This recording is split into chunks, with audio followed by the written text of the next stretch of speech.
Tonight's event takes a closer look at one of college's most distinguished alumni, Harold Wilson, graduate of Jesus College, an honorary fellow of the college and twice Prime Minister of the United Kingdom.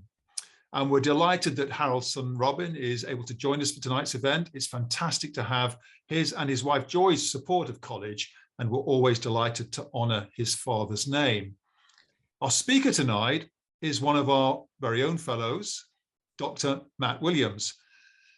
Dr. Williams is both Access Fellow at Jesus College and a political scientist. He studied politics at Bristol and Oxford, later becoming a lecturer at no fewer than 7 Oxford colleges. His research interests focus on the language of politics, including analysis of how the language of legislation has changed over the past century and the impact of these changes on litigation, strategies, and public administration. Recent publications include How Language Works in Politics, the Impact of Vague Legislation on Policy. I can say, having reviewed it, that it is full of intriguing data and data analysis using the tools of computational linguistics, and I recommend it to you all.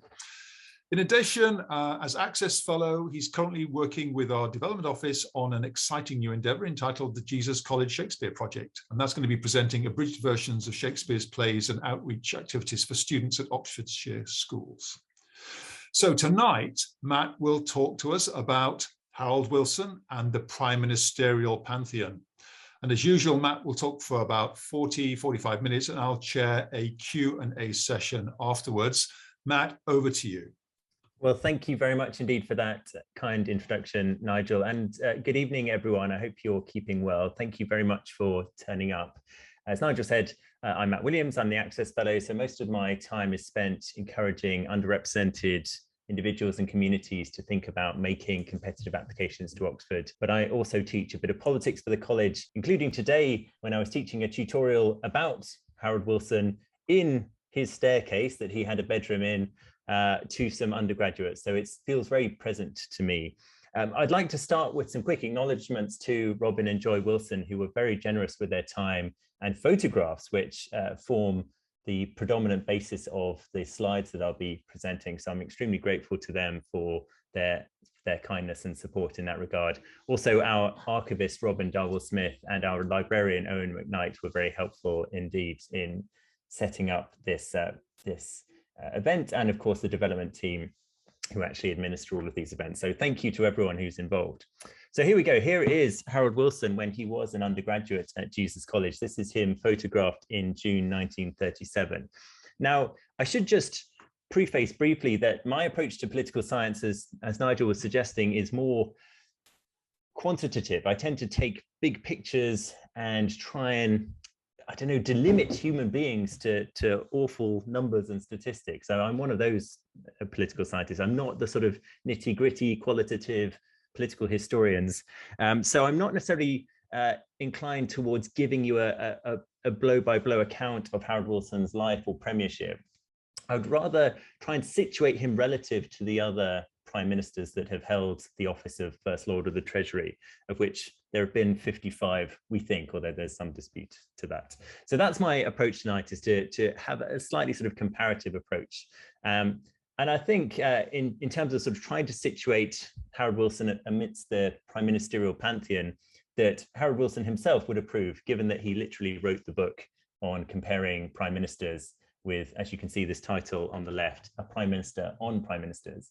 And you can see him pictured there as a 12-year-old boy in front of what was then Ramsay MacDonald's address in the late 1920s. Okay, so this sort of approach to trying to compare Harold Wilson, I think, would meet his approval. And also, he was fond of economics and mathematics, so hopefully my approach to quantitative analysis wouldn't be too alienating for him either. I'm sure it wouldn't. Anyway, let's start with some, quote, vital statistics, just to get the ball rolling so that we're on the same page. Now, I should note I'm half blind, so I have to sort of crane in a little bit, so do bear with me if I get very close to the screen on occasions. Anyway, so as mentioned, we think he's our 46th Prime Minister. I say we think because there's a couple of caveats. First of all, the very office, the very term Prime Minister is relatively modern. It wasn't fixed in statute law until 1905. So officially, the first British Prime Minister was actually Henry Campbell Bannerman, and therefore the office of Prime Minister in terms of its sort of legal status is significantly younger even than the United States President. But of course, British constitutional law is a complex beast, and we don't just count when things are written down in statute law. We also consider the uncodified elements, which would include recognition by the monarch of a First Lord of the Treasury, which is what the office was historically titled. The first holder of which is typically agreed to be Sir Robert Walpole in the 1720s. Anyway, if we start from that timeline, he was probably the 46th, although there were a couple of prime ministers that held the office for 3 and 5 days, respectively, the Earl of Bath and the Earl of Waldegrave in the 18th century. So anyway, let's not get too bogged down in the number. We think he's probably the 46th prime minister. He was the 19th youngest, so of the Pantheon, he was one of the younger. When he took the office, he was 48 years old. He has the 13th longest tenure. He's one position behind Winston Churchill in that regard.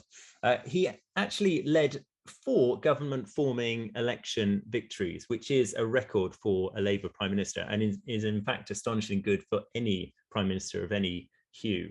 So even Tony Blair, although Tony Blair was the leader for 3 majority wins at elections, he didn't actually preside over 4 government forming elections. So for Harold Wilson, that was 1964, 1966, February 1974, and October 1974. Okay, now this is where things get a little bit more odd because of my sort of love of tracing patterns. One pattern I noticed is that he is one of 3 Labour prime ministers that wasn't known by his Christian name of James. So Harold Wilson's Christian name was James, so he's James Harold Wilson. There was also James Ramsay MacDonald and James Gordon Brown. So I feel like we really lost out on endless comparisons of Gordon Brown to the American soul legend James Brown. But in sort of on his birth certificate, that was Gordon Brown's name. It was James Brown.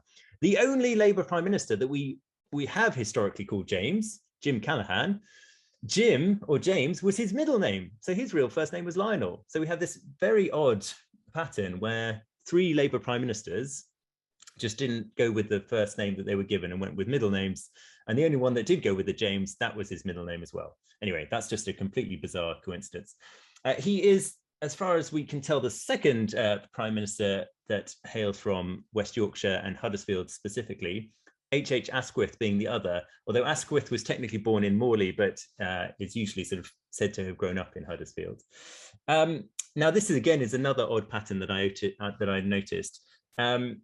If you take all the 24 prime ministers that held the office from 1900 to the present day, only two of them had surnames with letters beginning in the latter half of the alphabet, from N to Z.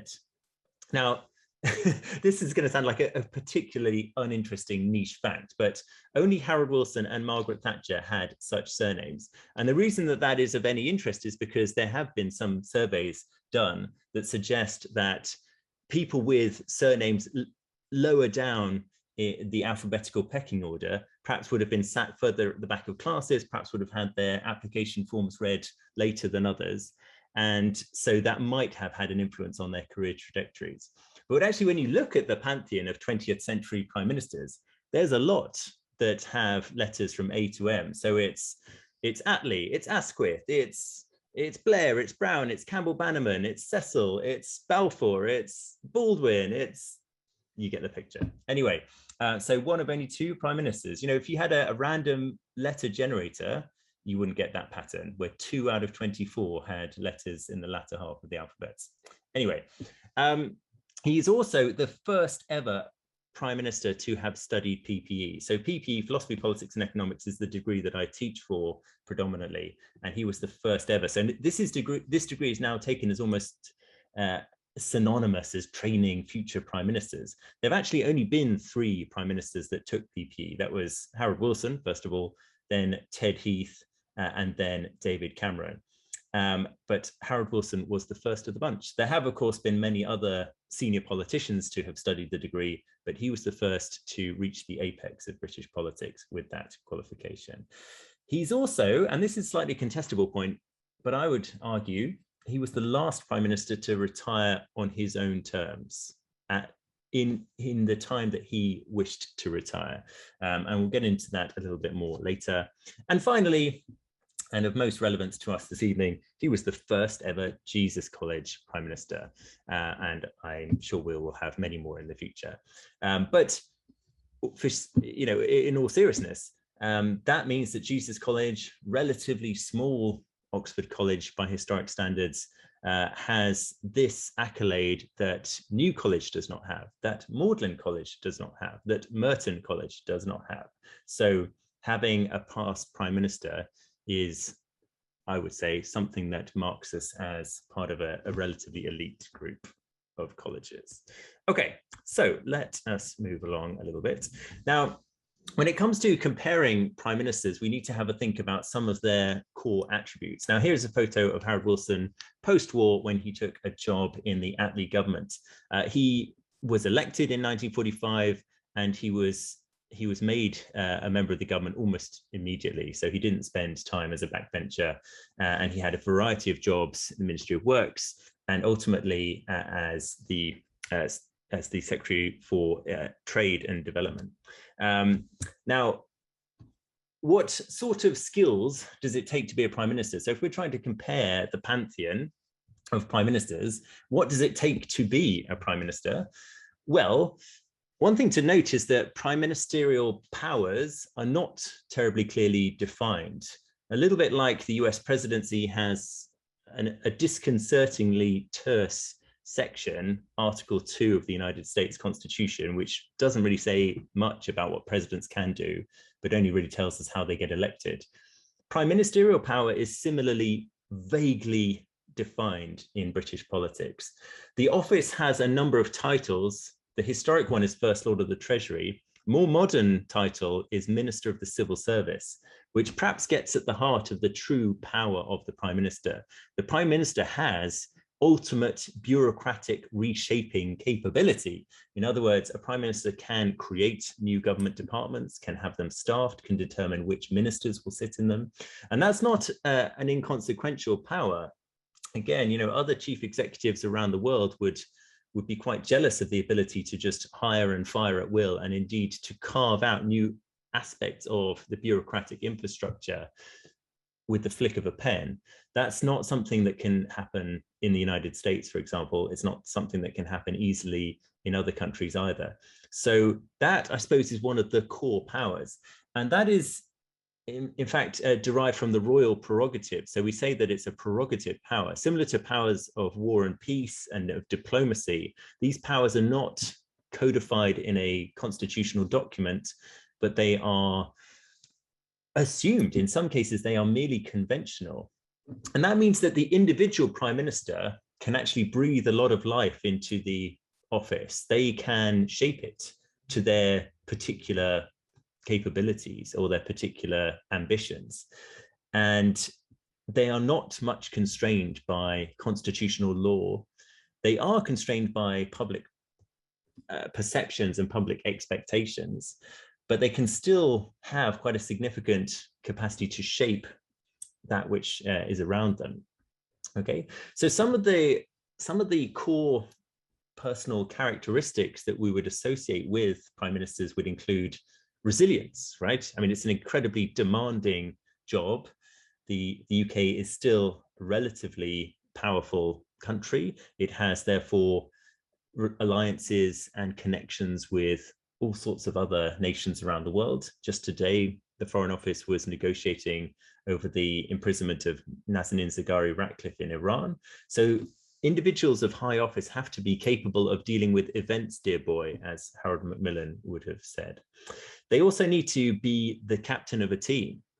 Okay, they need to be able to decide who that team is going to be of ministers and ensure that they stick to an agenda that will be popular with the British public. Now that, as I mentioned earlier, is probably one of the primary responsibilities and powers of the Prime Minister, is as the team captain. the Prime Minister doesn't have a department of their own. So unlike the Chancellor with the Treasury or the Foreign Secretary with the Foreign Common and Development Office and so on, they don't have a department with a phalanx of civil servants in the Prime Minister's office. They have a team, they have ministers, but they don't have a huge number of legal powers, nor do they have an enormous budget, unlike some of the other departments. So one of the primary roles of the Prime Minister is to pull the strings, to be the puppet master at the middle of all of this web of power. Okay.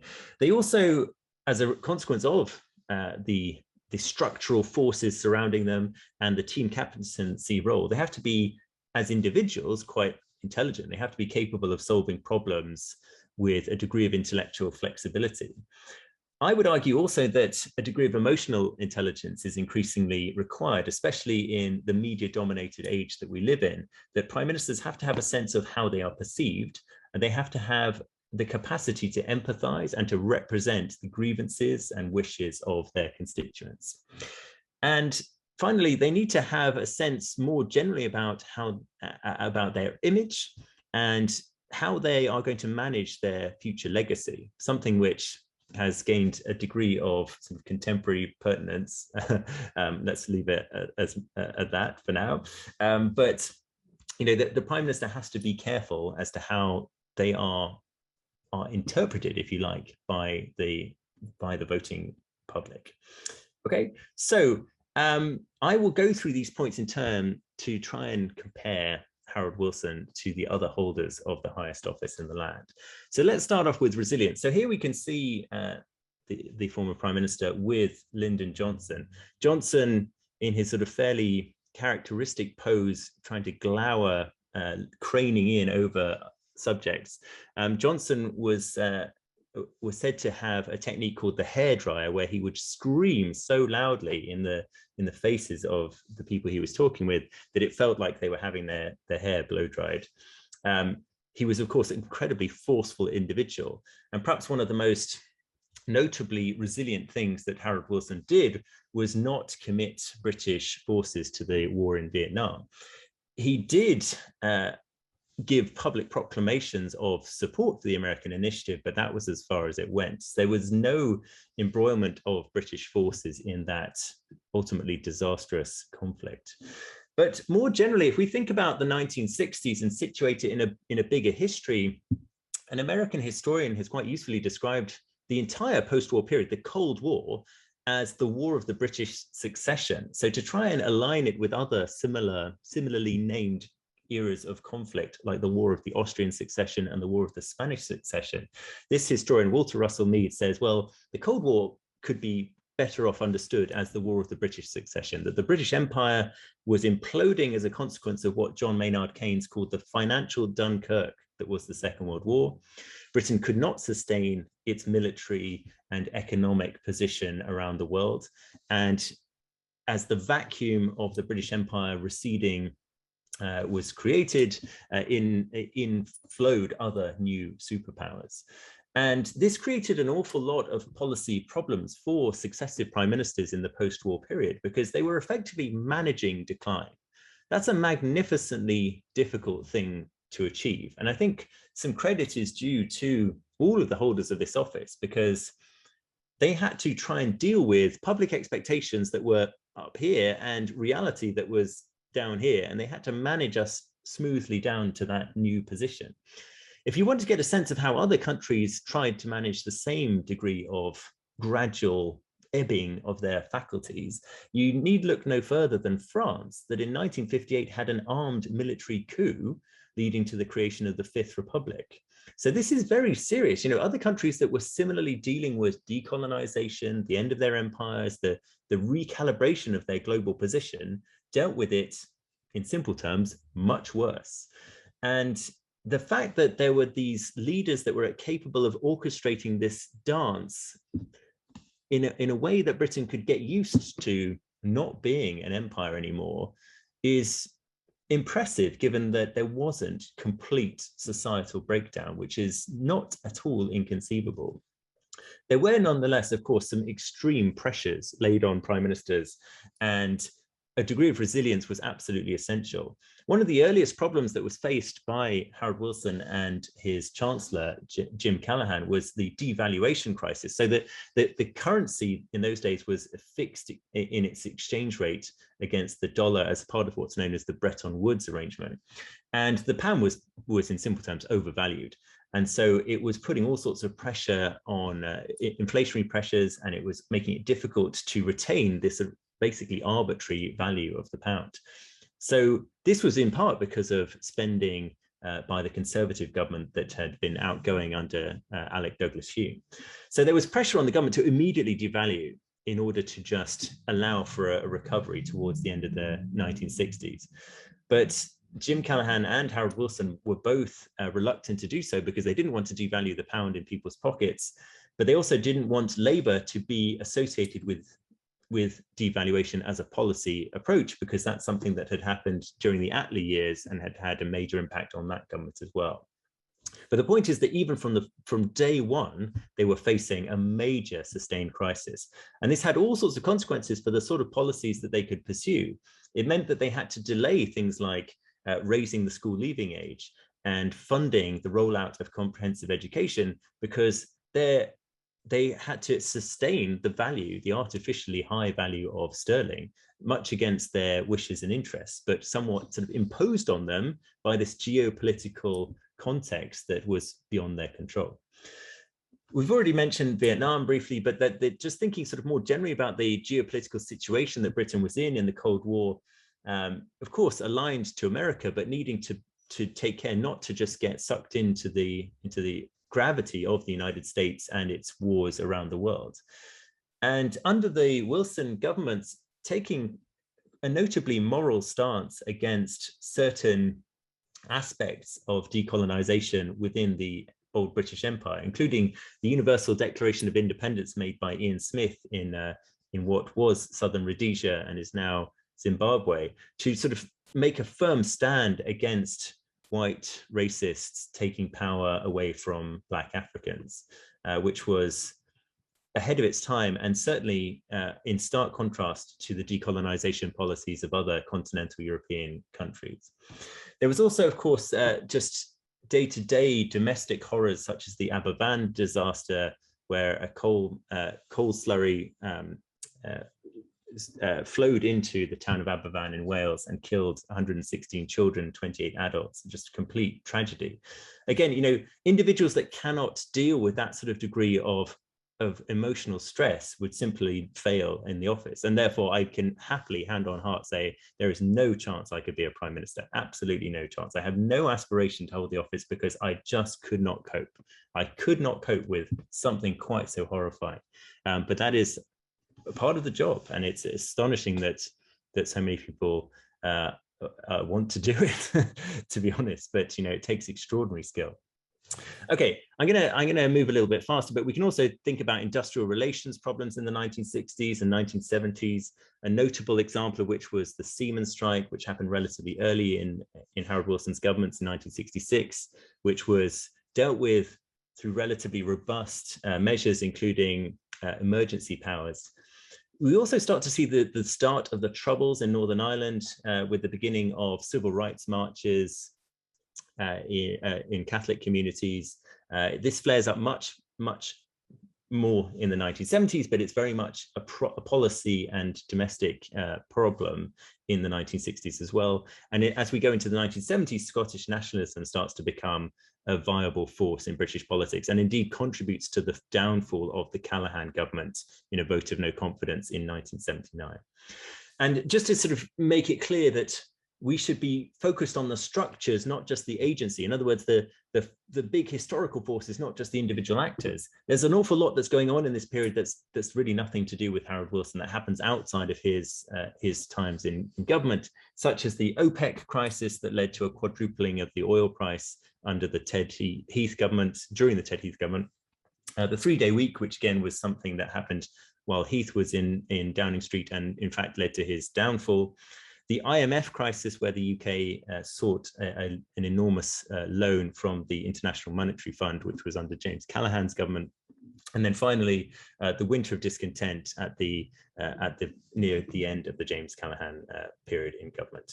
So again, I think the bigger picture to note is that the prime ministers of the post-war era were dealing with this enormous problem of how to manage decline without societal breakdown.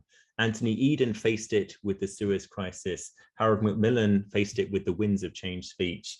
And of course, Harold Wilson faced it as well. And if we want to have a more contemporary sense of how this can play out, in some ways, the United States is feeling a similar pressure of having to face up to a 21st century where they may not be the dominant superpower either. And Trumpism and January the 6th could be folded into that sort of narrative of countries that are trying to deal with that recalibration of expectations, of social expectations. And it can be incredibly difficult and incredibly dangerous. And it takes leaders with enormous skill to manage that peacefully. And so I think a lot of credit is due to all post-war prime ministers for that capability. Now, what about the role of team captaincy? So this is more, how does the individual skill come to bear with other players of the game? And one of the things that's quite often said about Harold Wilson is that he was a bit of a political chameleon. He was relatively difficult to place on a spectrum of left, right, center. So trying to work out where he was playing was sometimes difficult. Now, this, of course, is a long in the tooth strategy for prime ministers. They don't necessarily want to be too obvious in terms of their political alignment because they need to work with a bigger team. So it's not a terribly good team captain who says that I'm only interested in a certain type of play. And so for Harold Wilson, he was associated relatively early in his cabinet career as a darling of the left wing when he resigned alongside Nia Bevan, who you can see in the left hand side of the picture, over the introduction of charges for spectacles and dentures on the NHS. So this was towards the end of the Attlee government. Hugh Gaitskell, who was briefly Chancellor of the Exchequer, imposed these charges in order to find some money to pay for the Korean War. And on a point of principle, Wilson and Bevan both resigned. And this sort of staked out Wilson as a left winger in the minds of many of the party from that moment on. But he sort of assiduously managed not to just be associated with the Keep Left or Tribune groups of the Labour parties, groups of individuals sometimes called the fundamentalists, who believed in nationalisation as the top priority. Individuals such as Tony Benn, who would take on that mantle in later governments. And on the right of the picture, you can see Harold Wilson with Clement Attlee, the other prime minister. And so Wilson was also comfortable associating both socially and politically with people who were considered more on the towards the centre, or indeed the right wing of the party. So this is Harold Wilson's cabinet. And so you can see some of the characters that you may be familiar with. I'll try and zoom in a little bit. So here on the far left, appropriately enough, is Michael Foot from Wadham College. Then we've got Dennis Healy, who, whilst he was a student Marxist at Balliol, he grew up to be more of a right winger in the party, so he's perhaps poorly sat in that photo. Here's Harold, next to him Jim Callaghan, who is quite rightly to the right of the Prime Minister, given his political views. Then Roy Jenkins even further right, which is again appropriate in terms of his political alignment. Then we've got Tony Crossland, who again would have been considered more of the right winger. On the furthest right, however, is Barbara Castle, who is really not sat in the right position if we want to do this game of sit according to your political alignments. But anyway, quite sort of metaphorically and appropriately, and in this case, literally, Harold Wilson sat somewhere in the middle. No one could quite picture where his political allegiances lay, and that was incredibly sensible, given that the Labour Party is a federated entity. It's got multiple different affiliated organs, and it's got a highly democratic structure with conference and NEC and affiliated trade unions. And the way to govern amidst all of those different forces is not to be too obvious about what you believe. And that was something that Harold Wilson was particularly good at as far as Labour leaders go. Ramsay MacDonald was weaker at it and oversaw the division of the party in the 1930s. the Blair-Brown split was also somewhat to do with this sort of tribalism that could so easily engulf the Labour Party. And of course, Jeremy Corbyn more recently struggled from never being trusted by those to the right. Now, another thing that I mentioned was necessary is just sort of problem-solving acumen, a sort of just intellectual capability. You know, in short, prime ministers need to be quite bright. Now, it's relatively hard to measure that sort of problem-solving capacity. So a fairly clunky way of doing it would just be to look at academic merits. And here we can see an image of Harold Wilson's essay on the Reverend Malthus, so to do with population control, which we luckily hold in our archives in the college. Harold Wilson, of course, obtained a first-class degree from Oxford in PPE in a day when first-class degrees weren't given out in nearly the extent that they are these days. So that was a truly impressive feat. He was clearly academic and capable. He then went on to teach briefly at New College and took on a research fellowship at University College. So he was very bright, he was very assiduous, he was very committed and hardworking. So when sort of trying to situate him with other prime ministers, the sort of characters that spring to mind would include Anthony Eden, who obtained an exceptional first-class degree in Oriental languages, and Gordon Brown, who took up his undergraduate position at Edinburgh University as a 16-year-old boy, and again performed to the top of his cohort and spent some time in academia.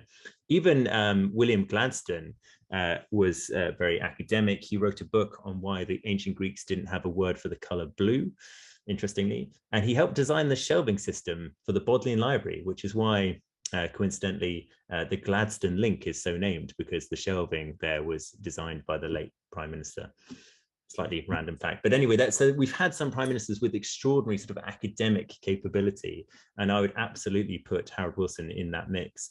Indeed, his cabinet was festooned with highly sort of decorated academics. It's one of the most, in fact, it is the most heavily populated British cabinet of all time, with double firsts from Oxford University. So it was an impressive bunch that he was trying to manage. But in addition to that sort of academic intelligence, of course, holders of the prime ministership ought to be quite personable if they want to be successful. They need a dollop of emotional intelligence. And this can take all sorts of guises, but it has a sort of capacity to empathize with your listeners and your audience.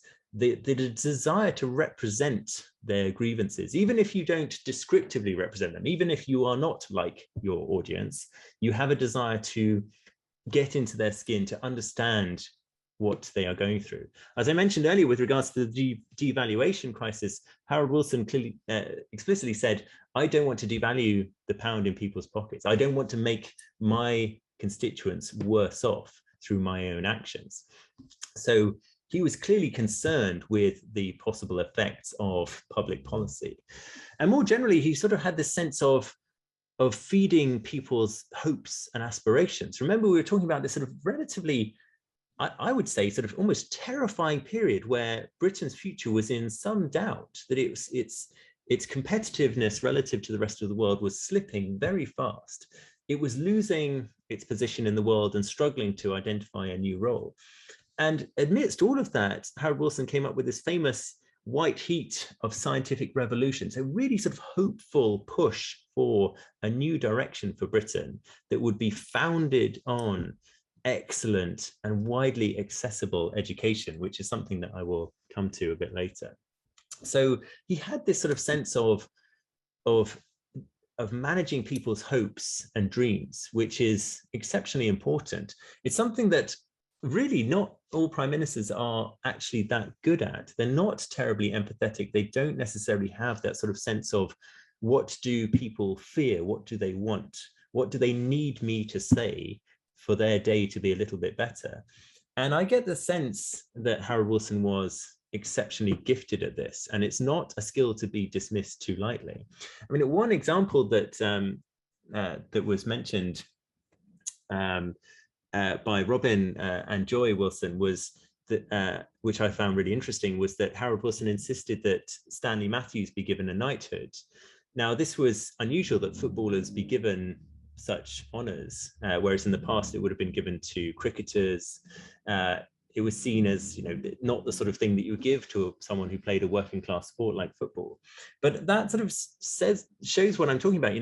He realized that the 1960s was a time for change, and that the old blue bloods that had been running the show for centuries, in the Anthony Edens, the Harold Macmillans, the Alec Douglas Humes, there needed to be a change. The 1960s was a time of quite rapid and radical social, religious, economic change in Britain, and the Prime Minister needed to get on that bandwagon, clearly. And so he gave a knighthood to Stanley Matthews, and also gave MBEs to the Beatles. Now, the reason I've singled out George Harrison is because George Harrison and John Lennon later gave back their MBEs. And George Harrison wrote this sort of slightly acidic song called Taxman, which you may be familiar with, on the Revolver album, where he whinges about paying 95% marginal income tax, and name checks Harold Wilson and Ted Heath for being the tax man who will charge even the pennies on your eyes if you die. So George Harrison was obviously not a fan of the tax rate that he was having to pay. But again, that gives us a little hint, a sort of glimpse into the sort of tax burden that was actually considered quite common in the world in those days, and was considered necessary for progressive and redistributive policies. But nonetheless, we get this sort of sense of Harold Wilson as someone who was fairly deft at listening to public concerns and fears at a time when those fears were changing rapidly. Now, of course, it's also important to manage your image and manage how people see you. There were all sorts of rumors that would swirl around, and I'm not trying to sort of get into the conspiracy theory game here, but Harold Wilson did face, as is not unusual for Labour prime ministers, a hostile reception from various aspects of the media. Bear in mind that the 1960s was the time when the news of the world was becoming incredibly powerful. Rupert Murdoch was making his fortune off the Christine Keeler Profumo scandal. And it was difficult to, the age of deference, as it was sometimes called, was very much in abeyance. So politicians were being sniped at from all angles and not trusted.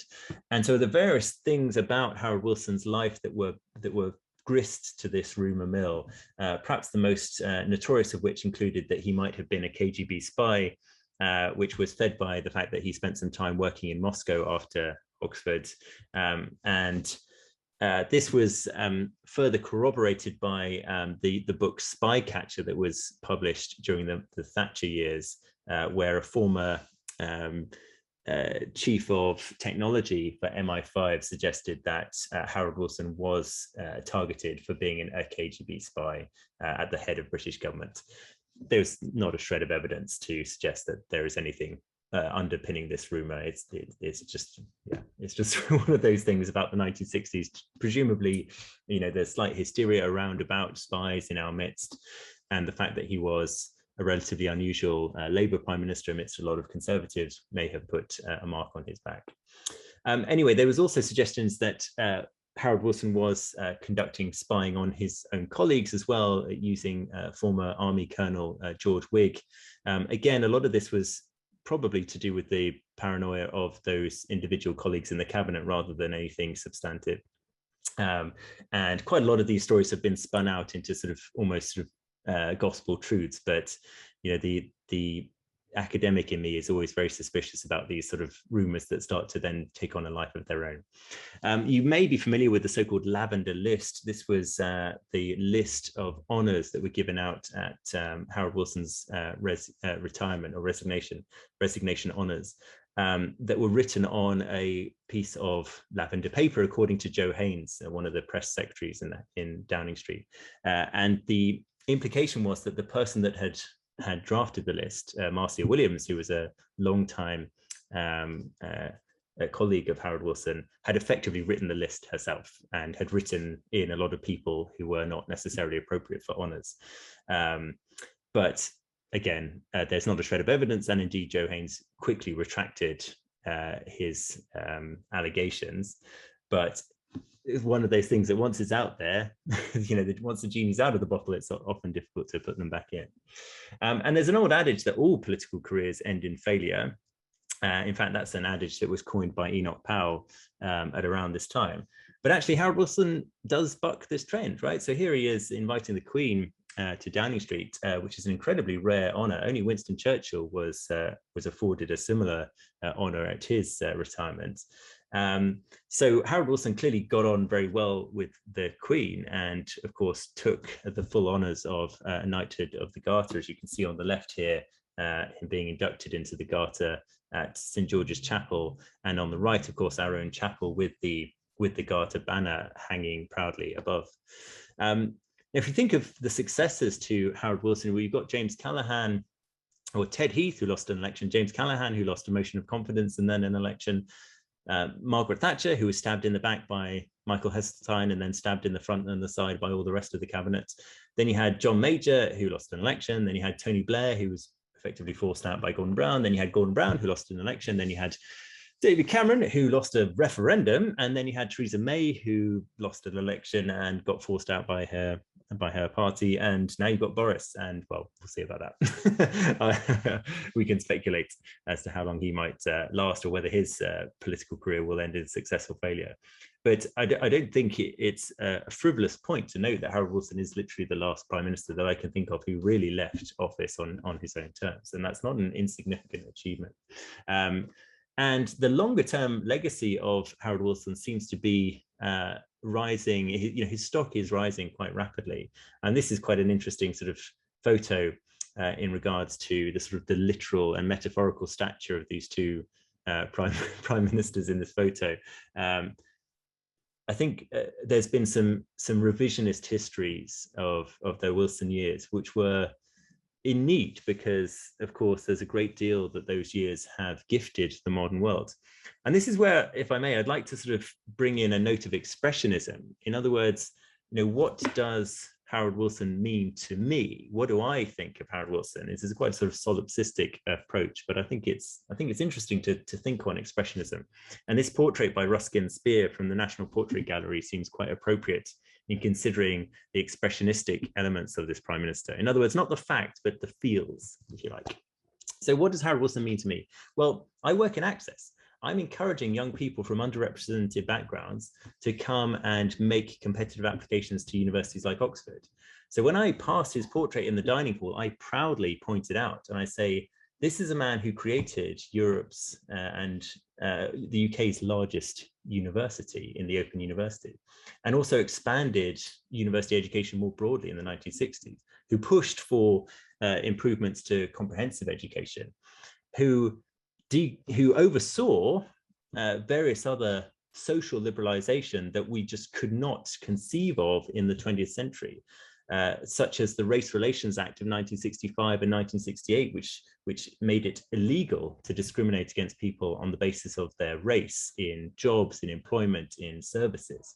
The Sex Discrimination Act of 1976, the decriminalization of homosexuality. Of course, that was a private member's bill pushed by Leo Abs, but we need to realize that it would not have succeeded under a conservative government in that era. There was the ending of capital punishment. There was the ending of theatre censorship. There was liberalization of divorce laws. There was, just an extraordinary panoply of achievements in socially liberalizing the country. And, when I've got young people who are coming from London, who are from very sort of racially and ethnically diverse parts of the country, many of them from incredibly impoverished backgrounds. And I say to them, this is a man who fought for his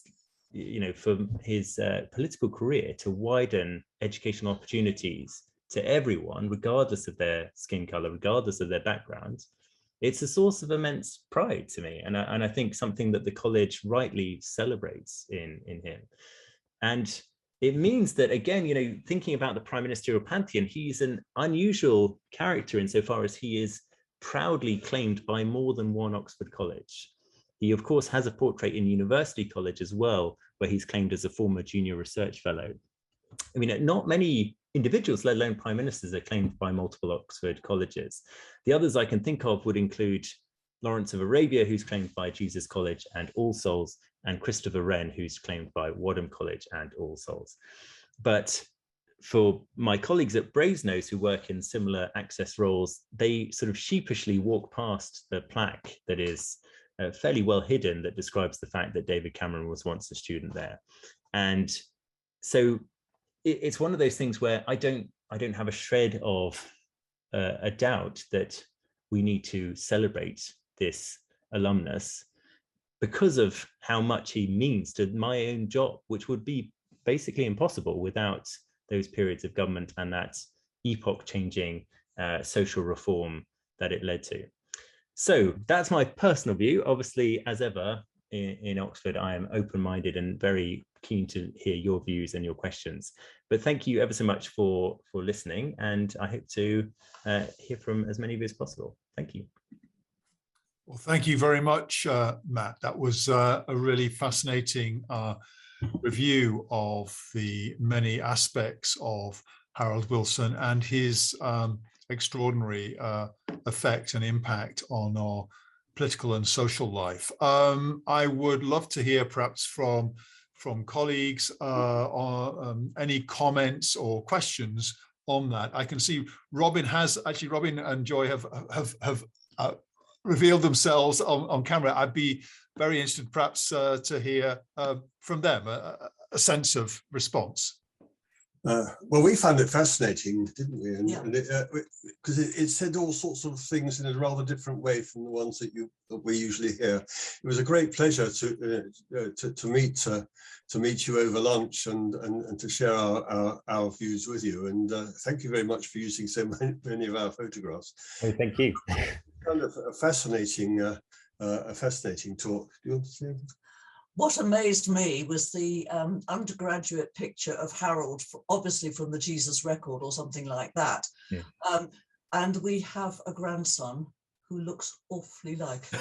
Oh, really? Interesting. It never struck us before that Jonathan in Whitney is very like Harold.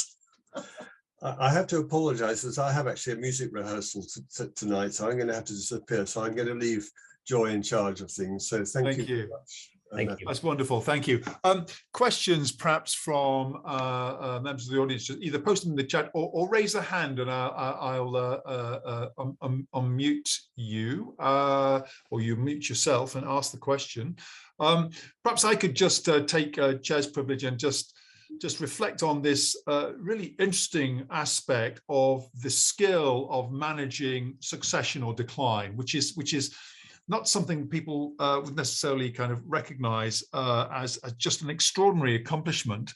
Within his own cabinets, was that something that was recognized at the time, that they were in this kind of geopolitical context and it was a devilishly difficult thing to do?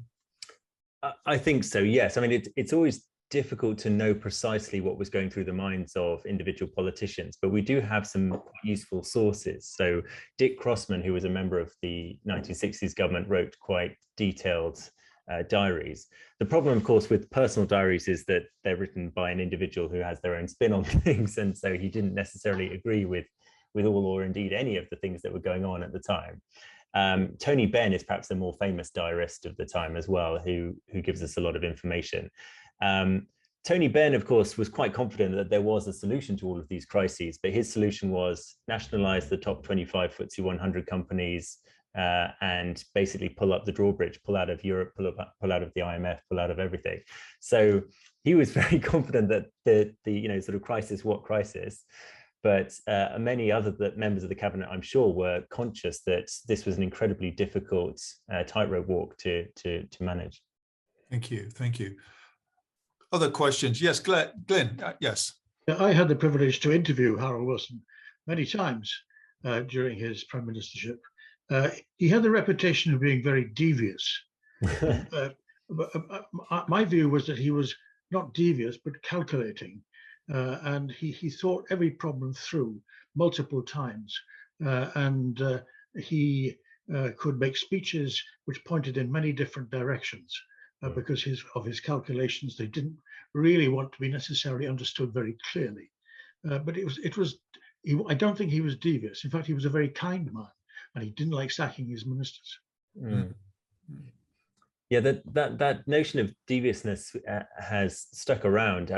There's various examples supposedly to corroborate the claim. So one being that his rivals for the leadership of the Labour Party included Jim Callaghan and George Brown, and the narrative goes that he put them in rival positions in order to sort of try and divide and rule. So Jim Callaghan became Chancellor and George Brown became head of a new department called the Department of Economic Affairs. But of course, actually, that was a long-term Labour ambition to develop a more strategic-oriented approach to managing the government's finances. So again, that sort of narrative of deviousness is there if you want it, but a more sort of cool-headed approach would yield a completely different conclusion. Thank you very much. Thank you. Tom. Thank you very much indeed. Matt, fantastic talk. Thank you very much indeed. Thank you. And I just want to bounce to you a horrible question. Which is on Harold, our Harold and Europe. Ah, yeah, okay. I think he was for or against right, yeah. So the European Union. Good question. So in the early 60s, at least in public statements, Harold Wilson was against. So he said, I'm going to paraphrase him wrong here, but he was saying something like, we don't want to get involved just for a preferential advantage in selling washing machines in Dusseldorf. So slightly sort of cheeky. But at the same time, Hugh Gaitskell was saying much more sort of apocalyptic things, that we don't want to end 1,000 years of history by getting into Europe. So that was just Labour in opposition mode. So whilst Harold Macmillan was trying to join the common market, Labour was opposing it. Of course, in 67, then Harold Wilson leads the second unsuccessful bid to join the common market. So of course, clearly had by that stage started to support it, even though very senior colleagues were adamantly opposed, including Tony Benn, of course. So he obviously shifted gears in public. In private, it's difficult to know what his thoughts were, but I get the sense that he was keen to do what he felt was in the public and national interest at all times, and had clearly calculated that joining Europe had become in the national interest. He wasn't like Tony Benn, sort of to his marrow committed against European integration. So I think he was always a bit more pragmatic on the matter. A couple of things coming through the chat. Rodney Wright just notes that one of Wilson's initiatives that didn't make the statute book was a tax on development gain in land given planning approval for housing. If that had succeeded, might we not be stuck today with a completely dysfunctional housing market? So interesting thought there about items that were quite progressive but didn't carry through. Yep. Yeah, absolutely. I mean, housing is one of those things that successive governments seem to have struggled with. I wasn't aware of that particular unsuccessful policy, but that's an interesting thought. Yeah. And what about economic performance? Asked Steve Mobbs. He was an economist. Could it have been better, or was he assailed by so many constraints that it was always going to turn out as mixed? Yeah, so I'm more inclined towards the structural constraints argument rather than the agency failure approach, that they were trying to obtain certain progressive social policies in the context of bankruptcy, effectively. So this was the time when Reggie Maudlin, the outgoing chancellor, left a note saying, sorry, there's no money, which was then infamously repeated by Liam Byrne at the end of the Brown government. So, the Conservatives had spent their way to try and win the 64 election and had effectively bankrupted the country. And that was part of the context within which the Labour government had taken the reins of office. And hence the pressure to devalue, because they wanted to try and sort of reflect that lack of value in sterling. So it was incredibly difficult for them, both in sort of just concrete economic terms, but also in psychological terms of managing people's expectations, not wanting to be seen that Labour cannot be trusted with the public finances. Because if they had been poor at that, at expectation management, then Labour could have been sort of struck out of power indefinitely. So I think they faced extraordinary difficulties, and not only from outside the government, but also even within. People like Tony Benn saying, and committing the government for the 1974 election to nationalising the top 25 FTSE 100 companies. I mean, even in Jeremy Corbyn's most fevered dreams, he would never have advocated something like that. So it must have been really tough. Yeah. And John Wilson, just his question was it not Wilson's government that abolished closed scholarships in Oxbridge? Which is, I don't know the answer to that. Is that? I'm afraid I don't know at all. No, I mean, some of them went at various times, but we should dig into that. Brad has a personal observation. Brad Wilson. Thank you, Nigel. Yeah, just picking up just as a personal reflection, really, on Harold Wilson. Shortly after leaving Jesus, I went into a sales role in London, and a year after that, I was promoted to be a regional manager in Lancashire, Cheshire, and North Wales. And I was living in Liverpool, and Harold Wilson came to Huyton, which of course was his constituency, to give a talk to a broad range of people. And I just went along to listen to him. And shortly after the talk, I was speaking to one of the chaps who was very enthusiastic about Wilson, was applauding him. And I said to him, I remember saying to him, what is it about Harold Wilson that, you know, he certainly holds a room well, and certainly is a great speaker. And he said something to me that I've kept in mind ever since. He said, even if there are 100 people here and Harold Wilson is talking to you, he makes you feel like you're the only person that matters. He makes you feel like you're the most important person, which is sort of a lesson I've sort of carried myself whenever you're dealing with people, you know, in big groups, and you're speaking to one at a time, you know, you're sensing to move to the next person. But that I think rings true with your point, Matt, about empathy and his ability to actually deal with people in a very personal and individual sort of way. So that was just a sort of reflection, really, on the thought of empathy and his whole style, of leadership. Yeah, thank you for that. And I think it's worth underscoring how unusual that was. He was the start of a new phase of prime ministers. That the post-war prime ministers had been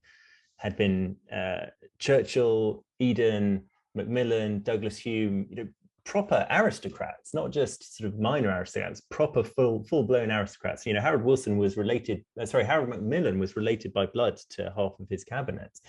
And so with Wilson sort of having this accessibility, this sort of air of approachability, I think was truly transformative in British politics.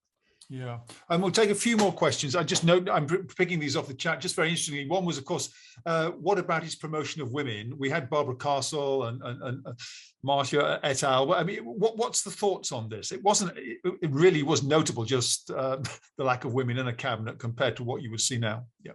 Yeah, well, so Labour has always had a difficulty with women, partly because of the trade union heritage, but absolutely, Barbara Castle could have been Prime Minister herself, and she is noted at St Hugh's College more so than the real ex-Prime Minister that St Hugh's have. There's Jenny Lee, of course, who was instrumental in bringing the Open University to fruition. So yes, I think the role of women is a really interesting point, for sure. And there is a question in here. Do we have any knowledge of the views from colleagues around High Table or students? I have to say, when I have spoken to people who remember his visits to college, there was a sense that perhaps there wasn't always the recognition here, perhaps, of his qualities in the early years. I think that's begun to change, but I don't know. I mean, I would be fascinated to get a wider view on that. I think he certainly had people who applauded extraordinary accomplishments, but also people who thought, well, I don't know. I haven't.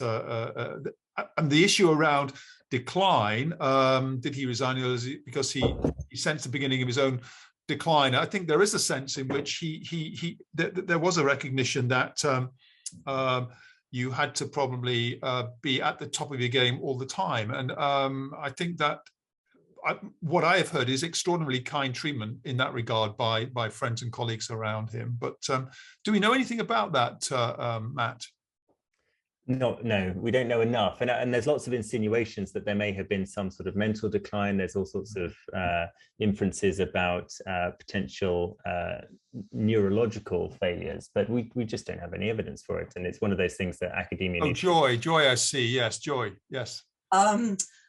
His mother had a form of Alzheimer's. He didn't actually have Alzheimer's. He had some other form of dementia. But he had always intended to retire at 60. Right. And we knew that years before. So it's not really to do with worrying about that. But he did tell me, 3 or 4 years before he went, that he was beginning to get bored with things coming around. The same things were coming around. And he felt that a fresh person was needed. And of course, he also made the joke that he was going to make way for an older man. Fantastic. Well, look, I think we're at 7 o'clock, and I just would like to thank all of you for attending, but also Matt for a really fascinating talk. I think that's just been a brilliant set of reflections, and really has caused us to think again about the man who we're so proud to call Jesus as Prime Minister. So thank you again, Matt. Thank you, all of you, and we look forward to welcoming you either virtually or face-to-face back to college. Okay, thank you very much. Thanks, everyone. Bye. Thank you.